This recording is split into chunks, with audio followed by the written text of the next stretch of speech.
IRA, 401k, 403b, or Roth. Have you heard of them? These are various types of retirement savings options offered under the U.S. tax code. What these plans allow you to do is very important for your financial future. Saving for the future is the subject of today's episode of No-Frills Money Skills.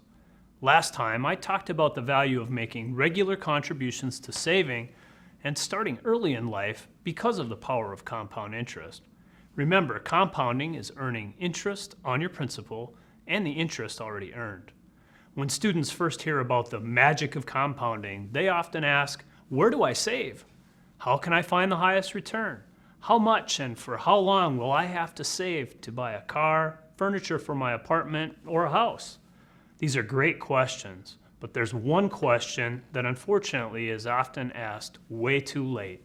How much do I need to put away for retirement? With retirement so far off and all the information available, saving for retirement can feel intimidating, so I'm going to start with some savings basics.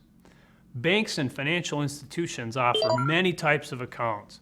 Some of these are easy to open, provide ready access to your money if you need it, what economists call liquidity, and often provide the security of insurance through the FDIC, the Federal Deposit Insurance Corporation.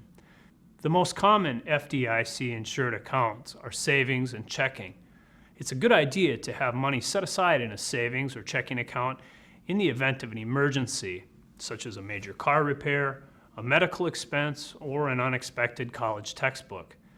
Financial experts recommend that you have as much as 6 to 12 months of your monthly expenses in savings. There are calculators available online that will help you determine how much is right for you. The point is to have a dollar amount you are comfortable with in savings and to only use it if you have an unexpected event. Remember, retirement funds are not for emergencies. So how much should you save for retirement? The amount of income you'll need to sustain the lifestyle you want in retirement depends on many factors, including your age, how much debt you have, and other features of your lifestyle. Financial planners generally suggest a saving range of 10 to 20% of your take-home pay, but each situation is different. We suggest that you decide on a dollar amount you can afford and commit to depositing it into your retirement account from each check consistently. Let's learn some more about different retirement savings options. From FRB Studios in beautiful downtown St. Louis, it's time for America's favorite personal finance game show. Let's learn about ways to save with your host, Chris Bertelsen.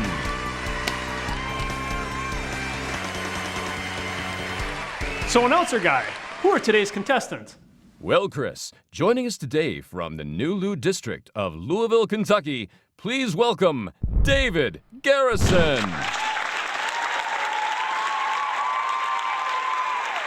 Our next contestant hails from Memphis, Tennessee.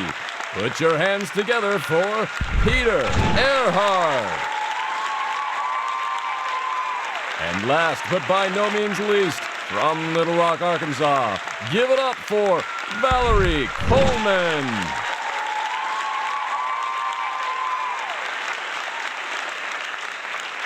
Contestants, be sure to phrase your answers in the form of a question.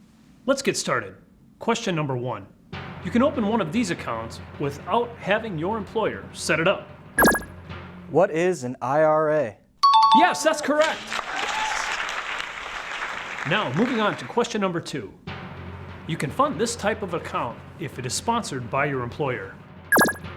What is 401k? Yes, we also would have accepted 403b, which is a similar account, but for a nonprofit organization. These accounts allow individuals to save some of their income before taxes. Listen carefully to question number 3. If you put after-tax income into this account, you will not pay taxes on the income when you take it out at retirement. What is an IRA? Judges? Oh, I'm sorry, that's not correct. The correct answer is Roth IRA, or Roth 401ks. These are retirement accounts set up to allow after-tax deposits. They're named after Senator William Roth of Delaware, who sponsored the law that created them. Our next question. Oh, that sound means we're out of time. So, announcer guy, tell them what they've won. For participating in today's quiz, each of our contestants will receive a lifetime supply of satisfaction in knowing that their financial futures can be brighter, and in addition, they've earned the respect and admiration of their peers. Way to go, and thanks for playing Ways to Save.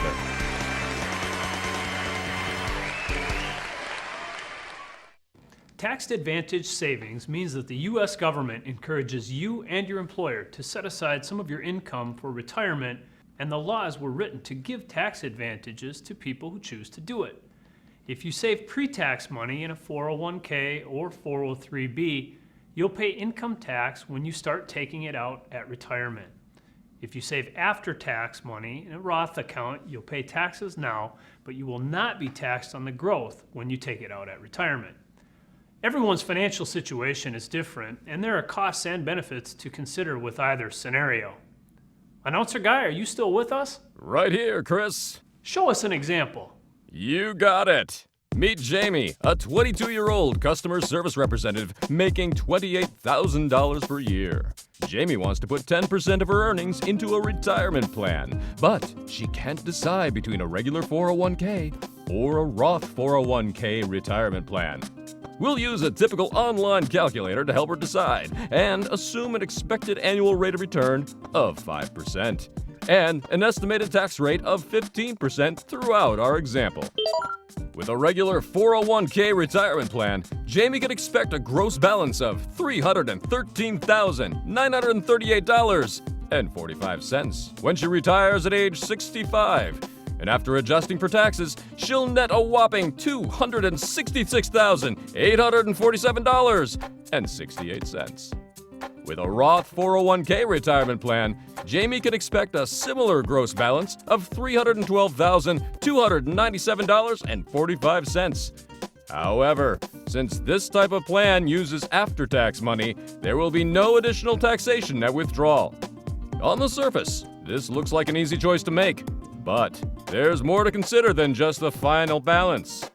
Contributions to regular 401k plans are made with pre-tax money, which means that from age 22 through 65, Jamie would only pay taxes on her salary minus her 401k contributions and any other pre-tax deductions she may have, resulting in less tax and higher take-home pay throughout her working years.